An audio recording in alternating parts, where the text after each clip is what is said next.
When it comes to life, we love friends who have good sense of humor. We like to spend time with them. If we have to buy some stuff from some salesman, shopkeepers, we love the people who smile, tells good jokes, again have good sense of humor.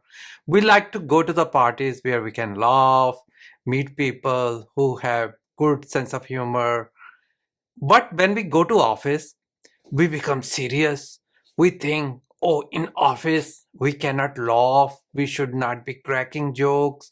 If we laugh, we'll be taken non seriously. It can threaten our career. So, this book deals with this topic, humor in the office. So, it has certain good tips. I'll discuss three things I liked from the book. While going on the vacation, I picked up this book to read on the plane. It was a good read, fast read. There are some interesting tips. I will discuss why humor is important. And second point, I will discuss about self-depreciating humor. Self-depreciating humor is making fun of yourself. Should you use self-depreciating humor in office or not? And how to make it safe.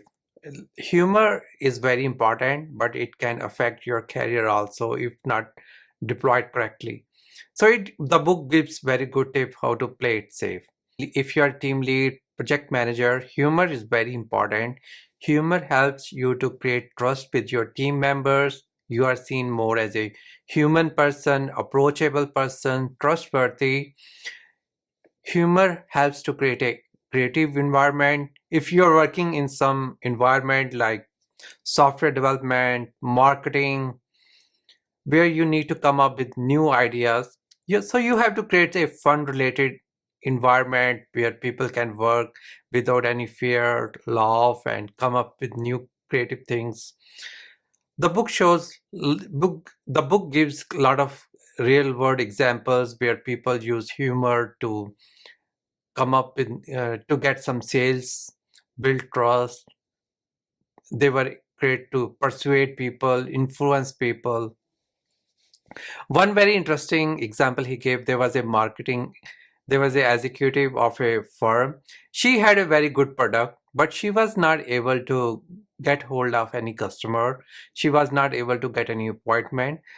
What does she does it? She goes to the market, buy shoes, and she sent these shoes to some executives with the note, I'm trying to get my foot in your door. And then she got some calls for demonstrations and she was able to sell their products. Let me give you one example, personal example, how I used humor to handle a difficult situation. One day, myself and my boss, we were having a big debate. I have difference of opinion how we should design certain things. We were working on a software project, how to come up with the architecture and design. The discussion became very heated. We took our fixed positions. He became very angry and frustrated. He told me, because you are inflexible. I told, that is not true. I am I am as flexible any man can be. I do yoga. My boss started laughing. He knew I am very passionate about yoga. I do yoga. So it diffused the situation and we reached some compromise. I gave away I accepted some of his proposals. He accepted some of my proposals. So we had a good solution. So another chapter I found useful. It shows how to use humor. It gives some example, like in your email, you can put some funny message. You're out of office, you can put some funny out of office message that you're enjoying your vacation. You may not have any internet. If you are leaving the office, again, you can send some funny message. One very important thing is about self-depreciating humor. Self-depreciating humor is you make jokes on yourself. So that can be very dangerous. So it gives good lines like if you are a leader, if you are a manager, so self-depreciating humor may be fine. People may see you as more approachable, more human.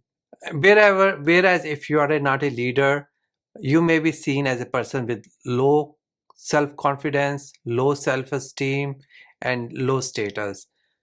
Also, never ever make self-depreciating jokes about your work. Finally, thing is like humor is, as we can see, humor is very important. We like to work with people, we like managers who have good sense of humor. Today's environment, humor can get you into big trouble also.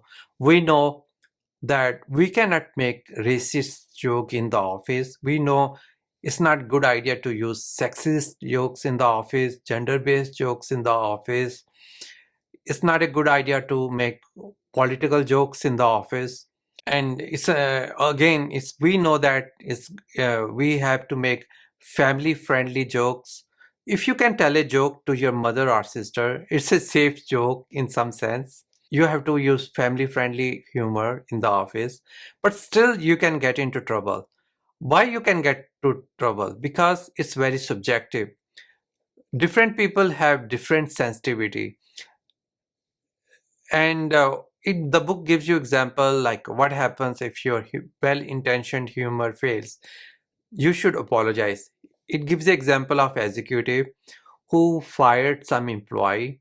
Everybody knew that employee is going to get fired because of his low performance. So when it happened and the executive who fired the employee came to a meeting, everybody was uncomfortable in the meeting. So to lighten up the room, he cracked a joke. Where is this person? And nobody appreciated this joke. That nobody appreciated that you should make a joke about a person who has been fired. The executives very soonly realized that he has done a mistake. He apologized. So there is a lot of subjectivity. How person is close to certain event. The book gives examples of 9/11. 9/11, there was a terrorist attack in United States. So if you are making some joke about that terrorist attack to someone who has lost someone in that attack, it would not be funny to him. It would be insensitive. So all depends how much time has passed since that event, how far the people are from that event, so that they will be so that they won't be offended by your joke. What my insight, what I understand from this topic is that you need to know people very well. So use be you so first build first build a trust with the people, build friendship, and then use the humor.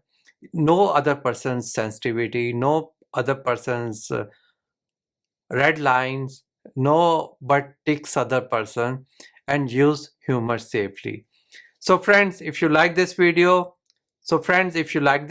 watch my other videos in business book reviews. Also like it, share it, and subscribe to my channel for your regular updates. Connect with me on LinkedIn and Twitter, especially LinkedIn. I will be posting a lot of small summaries of the videos on LinkedIn. Thanks again.